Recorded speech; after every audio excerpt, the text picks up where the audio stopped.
You're listening to the Raplyz Fusion Podcast. All the films in the world, what are the odds? You're doing your research. Okay. Well, hello everybody and welcome to this brand new podcast and the first ever edition of the Raplyz Fusion Podcast. I am joined today by the man behind it all, creator Ethan Ralph Alexander. He's also, of course, a filmmaker and, of course, the podcast creator of this very podcast that you've just tuned into. Thanks for tuning in. Also, I'm joined by Georgia Toombs, who is a 400-metre athlete and screenwriting graduate and a model to boot. Our special guest today, none other than Mr. Marley Lawrence, a.k.a. Mbunga. Marley, nice to meet you, and thanks for coming on the show. Well, thank you guys for inviting me. I'm looking forward to it.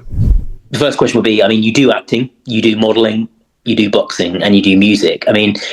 Out of those four, which one did you get into first, would you say, and why?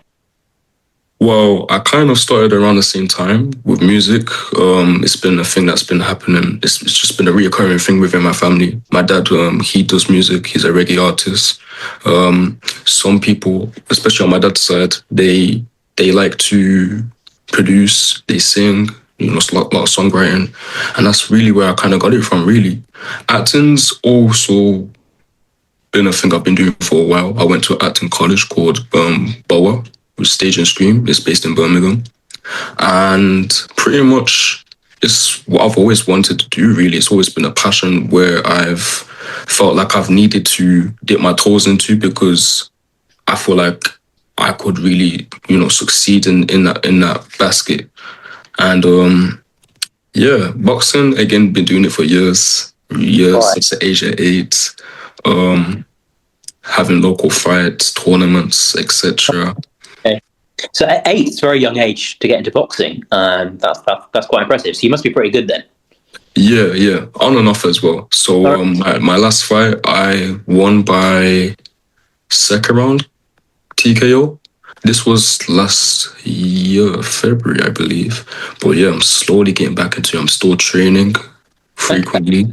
Oh, wow. So out of it, and the modelling and the boxing and the music, is there one that you kind of enjoy the most? Which kind of gravitates towards you? Which has the biggest pull, would you say, out of those four, if any? I wouldn't say any, not necessarily. I would say all of them play a big part of who I am as a person, as an artist, as a creative. There's not one that really draws my attention because, music, that's always been a passion. It's been part of me as a person. It's what makes me who I am. Music is just part of my life. Boxing's always keep me disciplined. It's always kept the ball rolling. Acting's just been a passion that I've always wanted to do. Modeling as well. There's not one which I can really stick to. I like to put all my eggs in each basket instead of just one primarily. So a bit of an all-rounder then. I like that. I guess so, yeah. On your website, it says you were inspired by your family, which you've kind of touched on a bit. I think you said they're also into music. They're big music lovers, aren't they? They're a very musical family. And are they into films as well? Yes, my nan is an executive producer. Oh, wow. I have an actor. My uncle is a theatrical actor as well. He plays in plays and he tours around as well. And creative family, I guess. That's very yeah. I'll just ask Ethan quickly as well. Obviously, Ethan, you're a filmmaker, right? Well, is that something that came from your family, or was that something that just kind of grew out of you from nowhere, would you say? Well, for me, I've just recently got into it. So having someone like Marley come in and join me was great. And I remember basically, the cheerleaders through my experience with a sports injury, and I wanted to write that into something. And through the main character, Neve, she goes through an injury and she overcomes it. And when Marley came in, I was looking for audience in this film. We just shot the cheerleader stuff, and I noticed there was a whiteboard on the behind the audience bit, and I thought we could draw the name of the cheerleading competition on this whiteboard and kind of draw an arrow towards an audience member, because the initials were NPC, National Prestige Cheerleading. So it was for me like a little visual joke pointing towards someone in the crowd. And I was just looking for like audience members to, just like you'd want to build that atmosphere. And that's where Marley came in. Like, I haven't told Georgia and Jack this, but when I cast people, like, I know them before I know they're coming. Marley just comes, I don't know who he is. He just comes, and it was through like someone that I reached out to that couldn't make it. And they like must have told Marley, and then he's come along. So, it was pretty funny to try and say, okay, we've got someone extra here. And we tested like 2 different people in this role, but Marley really suited that role. So he was the one. I think you did really, really well in the film as well. And we spoke about kind of there's a role for him in the next film as well. Amazing, very exciting indeed. And Georgia Toombs, hello. Let's bring you into the conversation as well. Tell us a bit about you, what you do, and kind of, I guess, you're a bit of an all-rounder as well. I would say you're obviously very sporty. You're an athlete. You're a runner. Are you obviously also kind of involved in the film world as well? And how does that all sort of tie in to what you're, doing kind of on the track, if you like, with your sporting achievements? So for me, I definitely describe myself as an all-rounder as well. So running is one of my main things. I've been an athlete since I was really young and still like trying to keep going with that. And then I kind of got into film when I started university. So I went out to America to run at university because obviously the sport in America is really good. And when I was there, I ended up taking a screenwriting class just randomly, and I really, really, really loved it. So I picked up screenwriting as a second degree. I was already doing a degree in psychology. So nice. Okay. Yeah. So sorry.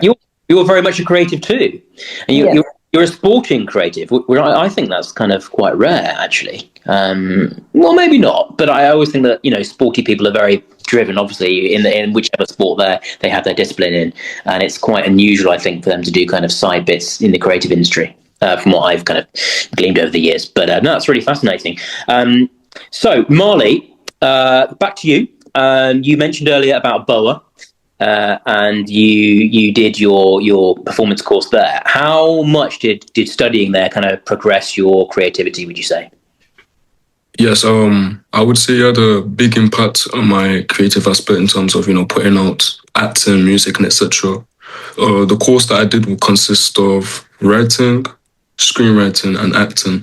So it's a bit of a mixture. I got to have a bit of three in one there, if you would say.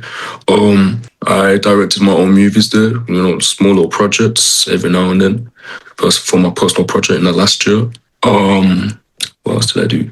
I did write some projects as well, now every now and then. But I was primarily focused on the acting part because it was the main reason why I was there. But got a little test of... So, for you, being in front of camera is more satisfying than being behind the camera, but you also do a bit of the directing as well. Don't get me wrong, I do like the technicality aspect of it, but on screen really, it seems like you want to do a lot of everything. And one of my questions was, how do you cope with like trusting people when you take on this new project? Me, as a first-time filmmaker, is there anything in your head of like a bit of anxiety, or is there anything that you have to overcome before you sort of start entering into this new sort of project? It seems like you want to take on a lot of these different acting roles. I would say pretty much trust your gut and follow your intuition, because in this industry, especially the music scene, the acting scene, you really need to like question your moral compass and really examine what you're really getting yourself into. So with your project, Ethan, I really thought to myself, okay, this role has been forwarded to me and I want to know more about it. I want to know the insights and etc. And I felt like it was beneficial because, it's a good project I really want to get involved in. I really enjoyed it. And the results were nice. I enjoyed the short film. I did watch it. It was really, really good. I would say, yeah, really question yourself whether you really want to do a certain thing or not. And when it comes to managing each thing, if in terms of being a creative, I would say try your best not to burn yourself out. You know, have time to regulate and focus on yourself instead of the things around you, because you are the driving force on that. You can't necessarily focus on other things if you're not focused on yourself. So I would say focus on your mental health, because that's a really big key.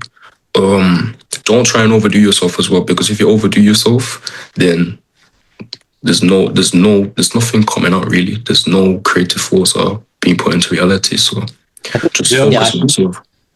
I was just reflecting on the experience for you, because it's like one thing being a good actor, and you've won this award as well at BOA, I think it was, like an acting award. But I think that it's good for you to be a good actor, but it's the way that you had other people around you improve their performance as well, because you have this kind of like laid back attitude. And I think that's the attitude that I wanted as a first time filmmaker. I didn't want people kind of like having a lack of trust or even like worrying about the film. You just came in and kind of, there was a few outtakes, there's a few times that you sort of messed up the lines and everyone was laughing, and that helped just relax everyone. And so I think that people think they see like a self-tape and it's just you, but then you don't see how that person can kind of affect everyone around them. And I think you just like relaxed everyone. Everyone was able to be a bit more confident after. Yeah, it was just a fun time to, because it wasn't a serious, but it wasn't a big part.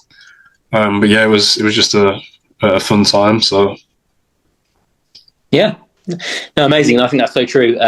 What you said earlier, Marley, about having an idea and having the like run with that idea, and kind of, you know, the confidence in yourself to see something through from, you know, the early stages of development right through, and having that confidence, but also at the same time not letting it override you to the point where it kind of exhausts you, and just kind of maintain kind of clarity throughout, but, you know, don't get too, you know, stressed, you know, have fun with it as well. So I think going back to your music, Marley, actually, I believe you're performing live in March. Is that correct?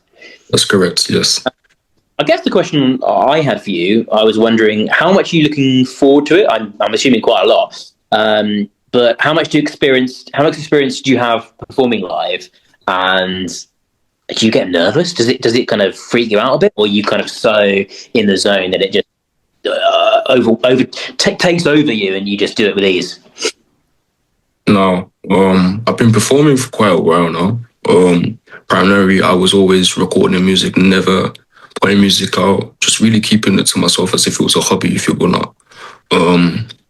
I feel like I really took the performing role quite serious while, you know, college times, where I really started, locking in this whole music thing, if you would want to say that. But I do tend to get nervous, but there are many ways that I shake off the nerves, because once I go on stage, it's like, bam, I just forget about my nerves, and I'm just focused on the primary vision, which is just entertain the audience, if you know. Yeah, I just find mental ways, like maybe even meditation, you know, counting mentally. Nice, yeah. I've not tried meditation, actually. Has anyone else tried meditation? It does help, to be honest. I meditate every day, actually, before I start my day. You know, every day, yeah. Yeah. 5 minutes of just regulation, just keeping yourself to yourself. Nice. Really zen, you know, just try and focus on your mental space. I love that. And Georgia, before you do, say, a race, before you're running, when you're in that sporting zone, do you ever kind of get nervous, or, you know, or do you let the nerves overcome you, or not? Definitely, I get nervous. I think especially if I haven't raced for a while, or if I'm not sure where I'm at, I definitely get nervous for a big competition. But I think, like as Marley said, there's, you know, these kind of counting techniques, breathing techniques, and things you can do to calm you down. I also meditate, not every day, I should probably, but that's also very helpful. So yeah, definitely relate. And in comparison, what about, say, the modelling? Is that something that's kind of a walk in the park in comparison to the sport, or does that also kind of come with its own kind of sort of worries and niggles from time to time?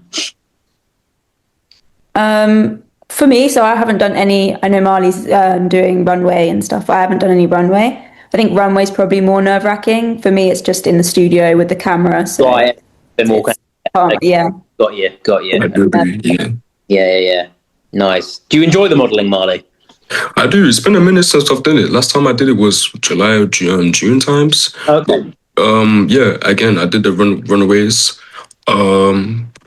Collaborating with people that did really like Afro culture type of branding, clothing.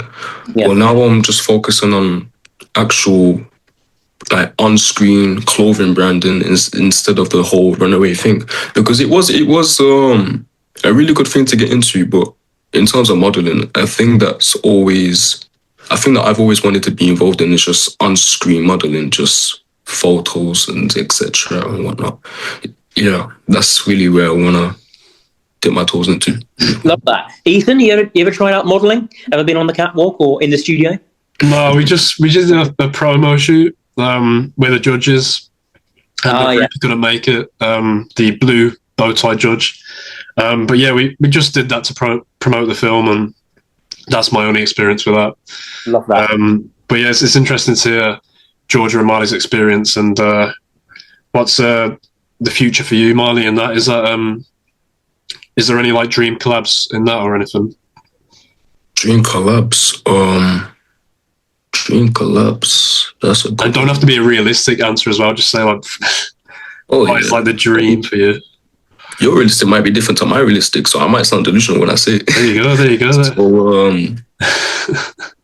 in terms of music, I've really artists like Santa and Dave, Kano, Getz, Lil Sims, Thames, artists like that have really had like an impact on me in terms of like my music journey, not just the whole, not in just like my sound as well, but in many ways as well. I feel like collaborating with people like those will like, it will be a dream come true, to be honest. If you think, yeah, it will be a dream come true. In terms of acting, I just want to keep the ball rolling and see where that takes me. There aren't any actors in mind. I just know that, you know, it will happen along the way. There isn't one specific actor. Actually, maybe there is actually. Hey. Denzel Washington. Yeah, Denzel. Good choice. A fine actor. He's one of my favourite actors, to be fair. Yeah, it's one of mine as well. Unbelievable. It's one of mine. Going back to the music, Marley, would you say that there's a favourite song of yours that you have? Like the one that you kind of love the most and you're most proud of? Unreleased or released? Could be either, I guess. I can't say unreleased, can I? It's a bit of a silly question. I would say... Sorry, what's the process of from being unreleased to released? Like, do you have to go to a producer and do you have to... Like, is this someone that you've worked with before that can, like, mix all the sounds and stuff? How do you get to obviously what we listen to? Well, you need to find a distributor. So I use DistroKid, which is a platform where you get to license your music and put your music onto social platforms like Spotify, YouTube Music, Apple Music, etc., Deezer, you know. And once you import the file of the track from your engineer, the producer, you put it through your file and you get to tick these boxes, say what type of genre it is, the name of the song, the album cover. You do all of this. It's like a PLC. You just tick them off. And you will soon get, you'll be notified when your song gets released. You just need to just do these questions essentially. But yeah. Yeah, awesome. And Georgia, we've been talking about music a lot. Now, I'm not a musician. I present, I've acted. Do you music, Georgia? Is that something you're into? Do you sing? Do you play an instrument? No. I'm not very musical. I think when I was a kid, I did some clarinet, but that's about it. Not very musical. I haven't even got clarinet to my name, to be fair. So you're one step ahead of me. And Marley, back to you, and still on the subject of the music. You got a new song? That's for a future podcast, Jack. That's for you to like get into music for the first time and maybe do. Oh well, yeah. You know what? It runs in my family. Well, my dad's very musical, actually, so I did might pick it up. I love music. I've got a good ear for it, but I never learned an instrument or sung. I can hold a tune, but not very well. I'm not amazing. So Marley, going back to you and your music, you have a new song, I believe, called "Ring Ring" out now. Is that correct? It's not out. No, sorry. Sorry. Sorry. When's it out? Can we say? I haven't got a date in mind right now, but I'm looking to drop it within March. March. Pretty soon. March, April-ish. But I'm just really trying to promote the song right now. Many ways. TikTok, YouTube, Instagram, etc. All over social media. And just trying to build this up. Could you tell us a bit about the song, what it's about, and your kind of inspiration behind it? So Ring Ring is a song where pretty much I'm focused on trying to better my life financially. I'm just really trying to essentially put money towards greater things. So the song's called Ring Ring, where there's a female in her intro who is meant to be my girlfriend. And she's saying, Marley, I wish you could spend more time with me. You always focus on money, etc. And essentially, throughout the song, it's just really saying like, okay, I'm so focused on this grind that I'm literally isolating everything away from me, around me, and just focusing primarily on the money. And yeah, that's kind of the main gist of the song, really. It's just focus on the money, really trying to better my life and also the people around me, but people around me are feeling as if I'm isolating myself away from them because I'm focused on the bread. But yeah. No, that's totally understandable. We live in times where nothing is cheap, so it's especially creative, really hard. Exactly, man. Inflation in the nation is crazy. Inflation is insane. Yeah, you're creative. Really got to work hard to even kind of break even in today's world, particularly in the UK. It's like one of the most expensive places to live in the world, it seems. Crazy, man. I want to get out of this country. I need to. I think you're not the only one, to be fair. I'm not sure if you said it when you were describing the song, but the name Ring Ring, where does that come from? How does that relate to kind of money? Or maybe I'm just being stupid. I don't know. No, that's fine. Ring Ring's just essentially a song where the main theme of it is actually part of the phone. So within the song, you have like these the notifications, like the Nokia sound effects. It's symbolizing the fact that she will keep notifying me. She would keep belling my line, saying, "Okay, answer the call now. It's getting ridiculous. I need you to hang out with me, spend time with me." But I'm just focused on the money, and I'm just still rapping about the money. So it's very symbolic in a way. And as you listen to the song, if you play it in a loop, you'll find something as well. I will just say you would find something. Those like hidden little details. I like that. Okay. Details. It's very symbolic. The song's quite trendy, but as the more you listen to it and keep re-listening it, you realize that it's very symbolic in a way. It's multiple meanings, but that's for the people to find out. This audience. Sounds fascinating. Yeah, brilliant. My next question was again actually about your modelling, Marley, but I think we've touched on this, so I'm going to swerve it over to Georgia. So the question was your experience being a runway model and who do you want to model for next? In terms of your modelling, Georgia, is there any big names or brands that you'd really, really, really want to get in front of the camera for, or even sort of big names and brands that you've already modelled for? And any great experiences within that you want to kind of share?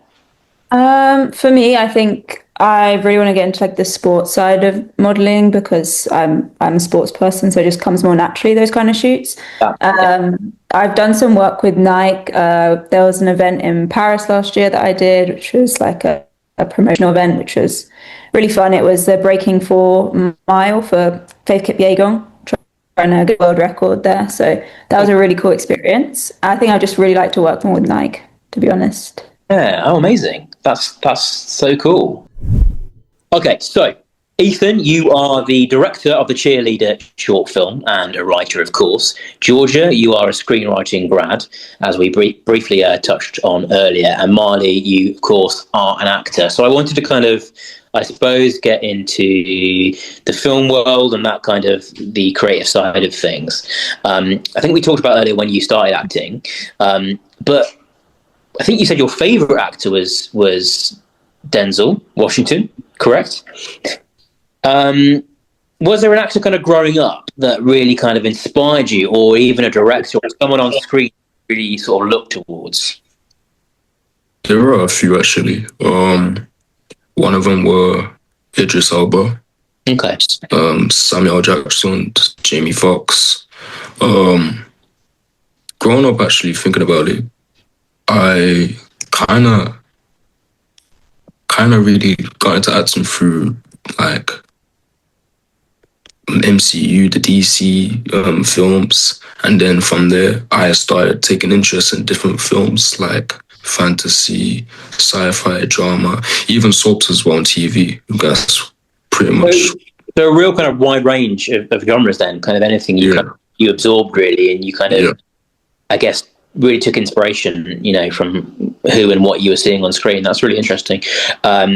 Ethan, as a director, who inspired you? Do you have like a favourite director?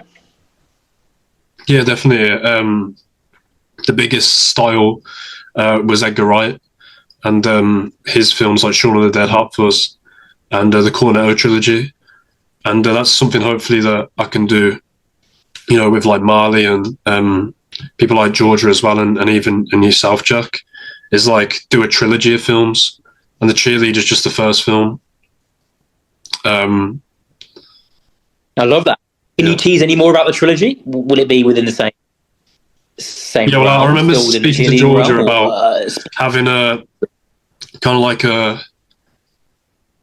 basically like a zombie apocalypse thing, but I've decided now that it's going to be vampires, and now I'm just looking at vampire stuff and seeing how we can get into that. So there's a massive opportunity to. I think vampires is better. I feel like zombies. Yeah. I think my wife. I think vampires is a better idea. I think zombies are being done. Yeah. And Georgia, do you have? Obviously, you're a screenwriting grad, so that's very much direction and writing, and kind of more behind the camera. That kind of creative process of building a world, building these characters, really building, I guess, getting behind their motives, how they talk, and all the rest of it. Is there anyone within the filmmaking world, it could be an actor, it could be a writer, it could be a director, that really kind of influences you above all? I think someone that inspires me, I'd say, is Greta Gerwig. I think she's, been able to do so much directing, screenwriting, acting even, from how she started out, just basically doing it all. And just as a woman in film, I think she's really inspiring. She's great. She directed Barbie, didn't she? Yes. Did you see Barbie? Yes, I did. I did. Did you see Oppenheimer? Yeah, I saw them both same day. Little break between, but both of them, yeah. And Marley, did you see Barbie? No, I did not see Barbie. My sister actually wanted me to take her to watch it, but she quickly, Did you see Oppenheimer? Sorry? Did you see Oppenheimer? No, I haven't. Oh, okay. Ethan, did you see either of those? I just saw Oppenheimer, and I thought it was a bit long, to be honest. But yeah, I think that it was a bit. Yeah, they could have shaved half an hour off. Yeah, because I think I'm not ready to do a feature yet, and so I think that because we're doing short films, I think it's better for like people's attention spans as well. But I think that you have to earn the right to, like Christopher Nolan's done, where he's earned the right for people to sit down for that long, and he's probably earned the right to do whatever he does at this point in his career. So yeah, I think that we have to start with like short films first, and hopefully in the future, like I can prove that we can move on to a feature.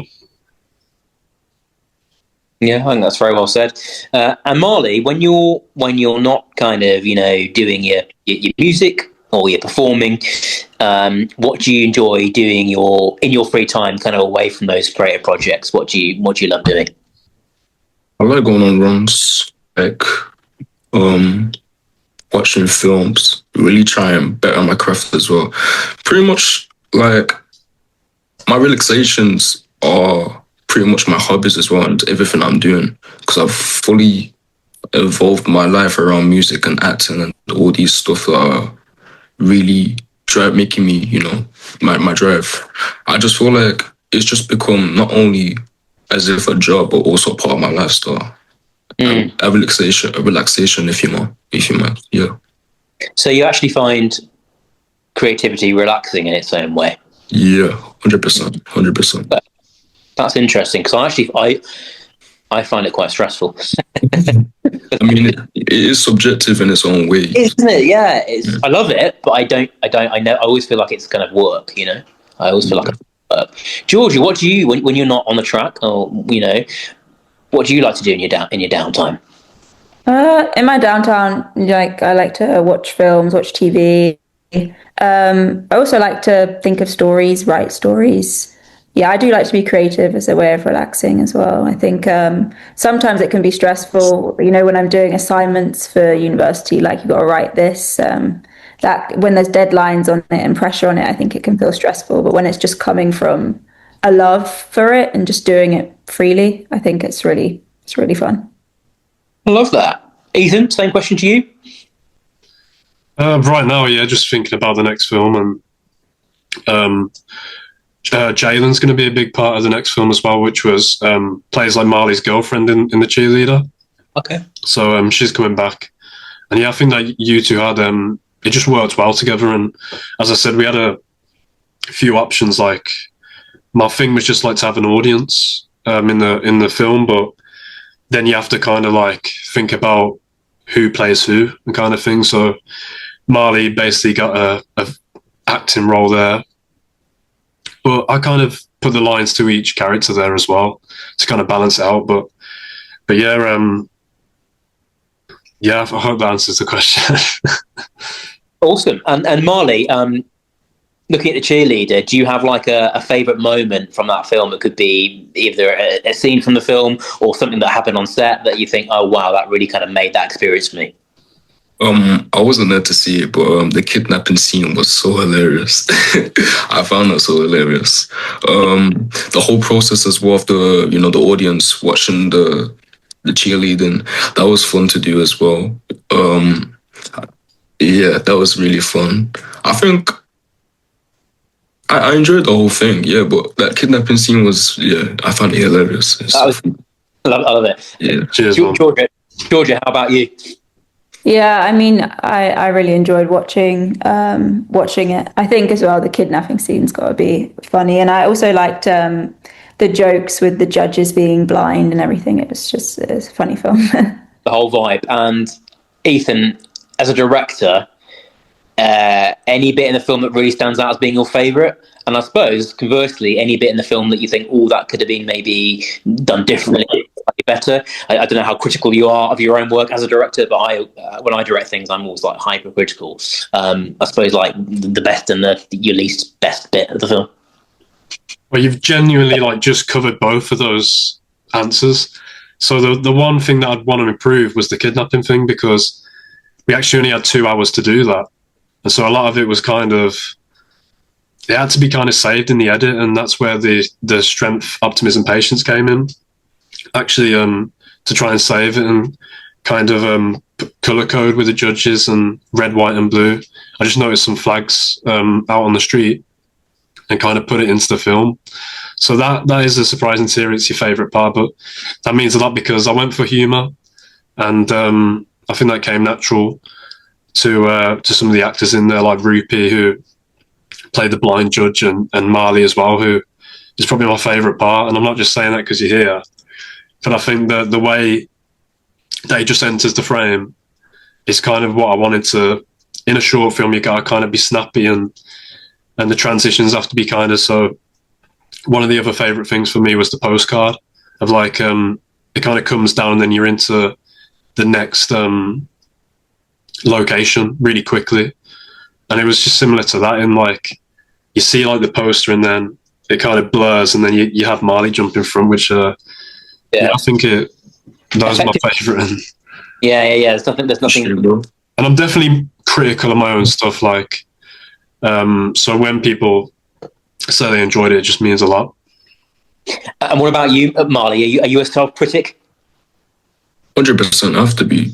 I mean, Yeah. I'm pretty much a perfectionist. I'd like to better my performances, better everything that I do because, I feel like there have been times where I felt like I could do better in terms of what I do. And I've really had to like have like personal reflection on all of it and, make sure everything is showing some sort of growth within my creative journey. So, I feel like it's essential for every creative, really. And same for you, Georgia? Yeah, I mean, I'm quite a perfectionist. I can be very critical of myself, I think, and just kind of expect a lot from myself. But I think I'm trying to become less critical and just kind of accepting that I'm human and not everything is always possible. But definitely got perfectionist tendencies there. And I sort of rounding things up now a bit for the podcast. I suppose it sounds like a bit of an interview question, and I hate this question, but I'm going to ask it anyway. I'm going to phrase it in the way that makes it sound less like that. I mean, I always hate the question, like, what are your plans for the future? How do you see things progressing? As I think it's really... Yeah, I don't like the where do you see yourself in 5 years kind of question. Yeah. I really like that. but I suppose let's look kind of more immediately to 2026. Where do you sort of want to be at the end of this year? And I guess more broadly, what direction do you want your future to be going in? We'll start with Marley. For me, it's always been about consistency. I want to continue to grow my audience, continue to put out creative work. I want to be the better version of myself as well, not only creatively, but also as a person as well, and how I can connect to my audience and really level with them in a way. And they're pretty much just pray for rapid growth, really, just keep grinding daily, etc. Consistency. Sounds like I'm repeating myself, but yeah, that's pretty much it, really. It seems to be working. Great. Georgia, how would you answer that arguably quite big question? I think for me, it's I'm finishing up university now, so it's looking for jobs post grad and hopefully securing myself something. And I think off the work side, on the track, I just really want to put myself in a position to be one of the better athletes in the nation and really make improvements there as well. What strikes me the most curious about is boxing. I think it goes so hand in hand with acting. It feels to me like it's a performance, right? Do you ever, yeah? You feel like that? So yeah, I mean, I don't know much about boxing, but what does that kind of training consist of? What is the competitions like there? So pretty much, as an amateur boxer, you really need to stay consistent and tie the sport into your personal life, because that's when you're going to see the big results. Even if it's little things like morning runs or just shadow boxing for 10, 15 minutes, really sharpens your mind and your body as well. So I feel like stay consistent in that, and also attending the gym as well, going to gym sessions, really trying to put yourself through living hell, and push yourself, because it's all... With boxing, it's all, I would say personally, 70% mentality and 30% everything else. Because the mind is the driver of what you do, through sports and just competing. And I feel like if you can really overcome those mental blocks in your head, then you can really do anything, really. 100%. Yeah, I think that's so true, that the mind is the most powerful thing in sport, really, and in most things in life. But I think people don't realize how much the sports psychology and just the belief in yourself really, really improves performance. Definitely. 100%. Amazing. Some really wise words there, guys. So let's finish things off going while we're all here, which is films. And try not to think too hard about this question, guys. I'm going to ask each one of you in turn. Try to answer it without even thinking. What's your favourite film? Marley, let's start with you. Sorry. Spider-Man Into the Spider-Verse. Amazing answer. Georgia? No way. I was going to say, I was literally going to say that same film. No. Yeah, I've got to see this now. I've got to... All the films in the world, what are the actual odds? That's amazing. Yeah. It's crazy. I would say Hot Fuzz. I don't know if anyone's seen that, but it's just my biggest inspiration. And I love that. so, Fantastic. Yeah. How about yourself, Jack? Oh, wow. I really like Star Wars, actually, the original Star Wars films. Also a comedy film called With Nell and I that a lot of people haven't heard. I watched that. What? I was just going to say, like, Girls that have seen With Nell and I. That's why. your uncle had YouTube reviews. What do you mean by that? It was on your website. Yeah. You're doing your research. Okay. Fairs. Yeah, my uncle had a YouTube channel called Screen Overload where he would react to videos, react to films, podcasts, etc. And pretty much he would just review films really. And I would look at that and go like, maybe one day that could be me. You're reviewing me in one of those films or my own films, if anything. And yeah, I feel like that's also been a drive as well within this whole acting journey. And keeping on that theme, Marley, let's finish with this. There's a film of your life. Imagine that. Which actor would you choose, living or dead? Let's go theoretically, to play you in that film. Idris. Idris, you're going Idris Elba. He's a fine actor. Georgia, same question to you. Okay, I'm going to say Zendaya because I love her. Yeah, I can really see that. I can really see that actually. Ethan, who's playing you? I don't know. I don't know. Pegg. Denzel Washington. Okay, if you say so, we'll go with that. I'm amazed you didn't say Simon Pegg, but there we go. Nice. Well, guys, I think on that note, I think that's pretty much all we've got time for the first edition of the Raplyz Fusion Podcast. I just want to thank you both, our guests, Marley and Georgia, for coming on. It's been a really interesting chat, and I hope you enjoyed it. And thanks, Ethan, for being there to chair things, kind of, as it were. So yeah, I think it was a great. Anything you want to? It's a great discussion. Anything?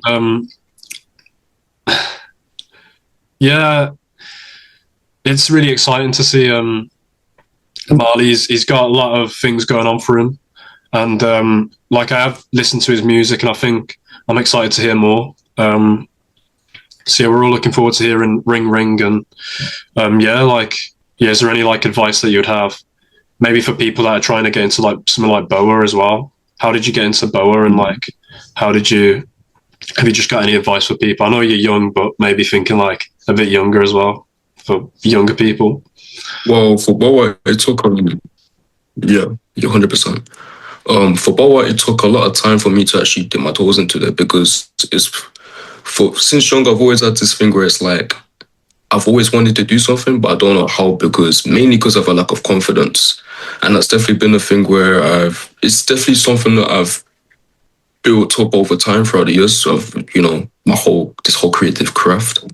I've had to really believe in myself and my craft, that I am putting exceptional work in. I am doing the best of my ability, and I'm literally always putting in 110%.